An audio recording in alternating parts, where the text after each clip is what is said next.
Hi, everyone. First of all, I'm very thankful. I'm very surprised in a good way to see the number of turnout. I'd like to congratulate you for making this decision to be here today, because this is your first step to becoming a more aware citizen and a more aware member of Singapore society. I wanted to share my personal journey and my discoveries along the way, and how my assumptions about the poor got debunked as I entered into Daughters of Tomorrow's work. So 4 years ago, when I found out that there were this many families, young families, who were struggling to make ends meet, the first thing that popped in my head is, Mom is not working.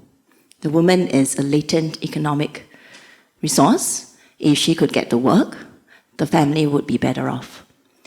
And back then, my corporate job, I used to be a headhunter. And my job was to place people in jobs. And it was just no-brainer.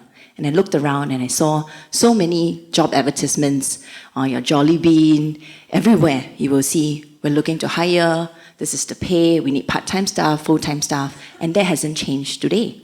And the headhunter in me kicked in, and I'm like, okay, they're employers. There are women who want jobs, let's just match them. And that was what I set about doing. And I think the crappy thing was, it wasn't as easy a journey as I thought. Even though I was a headhunter, I understood that for an employment situation to work out is not only about whether the job seeker was motivated and wanted a job.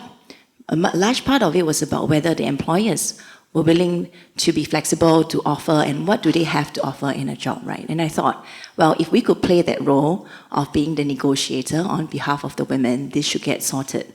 But it was a harrowing journey, because the first few times I tried to match a woman to an employer and I coordinated her job interviews, I would get calls from employers saying, hey, your candidate late now, half an hour already. How come not here yet? And I would get very frazzled. I'll be like, hi, I'm trying so hard to get you this job. How come you cannot be punctual? Later on, when I investigated further, I realized that the poor woman was lost getting to the interview because she did not have GPS on her phone. She did not know how to get to the interview venue. That was the first turning point for me in understanding the different extent of constraints someone else in Singapore could be facing. And I came from a space of, wondering, if people are poor, why don't they just get a job? And I asked that question to some of the women in my class when they were doing, their planning, and we were coaching them to set their goals, and they hesitated so much to just set a goal to get a job. And I asked, why? She said, because I have bills to pay. And it completely did not make sense in my first world head. Yeah, if you had bills to pay, you get a job, you can pay the bills. It was sensible, right? Logical. And after digging deeper, what I found out was, yeah, but her reply to me was, I don't know whether I should take the money, I have a few dollars this week, to pay for my bus fare to get to that job interview, and I'm not sure whether it will pan out, or to just give that few dollars to my kid to spend during recess time for food. And all these discoveries led Daughters of Tomorrow to then design our programs to include very critical things like providing childminding. Every class that the women come for, we have childminding support so that the children are taken care of and the women can learn in peace. We structured financial support to help the women top up their transport cards, their EZ-Link cards, top up their prepaid phone cards so that they can stay accessible and in communication to get to a job interview or to get to a skills development workshop. What is the extent of this problem, right? When we eventually managed to have some successes with all these things in place to place a woman into job, the second challenge came. Out of every 3 women we placed, 2 of them would quit within the first month. And literally at that point I was saying, why are they dropping off like flies? And then we investigated further. And we realized these women cannot hold down their jobs beyond the first month because it was just too damn hard. When the kids fall sick, they get called up.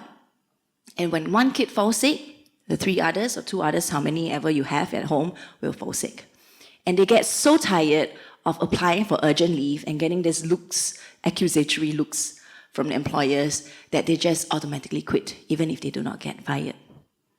And then we set about talking to employers because we realized we really need employers to understand these challenges. And then we went about doing employer advocacy.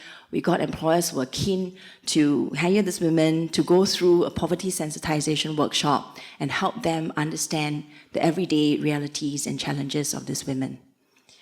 So I'm glad to report and share that for the past 3 years, after doing all these things, our attrition rate from placing women into jobs has shifted from 2 falling off in 1 month to only 30% of attrition. And every month now, Daughters of Tomorrow at our current team size, which is a small team, we are able to place between 5 to 8 women in jobs every month. What is the extent of the problem? In the last 6 months, the number of referrals of women to Daughters of Tomorrow through various social workers from family service centers and social service offices has been about 276. So we're looking at a referral rate of around 40 over women to our database every month who needs our support. And we place the estimation of the entire pool of women who need this support very conservatively at about 25,000. Given the number of families who are on ComCare assistance each year. So we're not saying that this is a bleak cause. We've seen how a lot of what we can do as a community to provide support and handholding to these women can help. But why we're interested to be here today and to put our weight behind OWAS's recommendations is because we don't want to be doing this work. I don't want to be doing this work at Daughters of Tomorrow all our lives and just have women fall out of work after placing them because of structural barriers like this.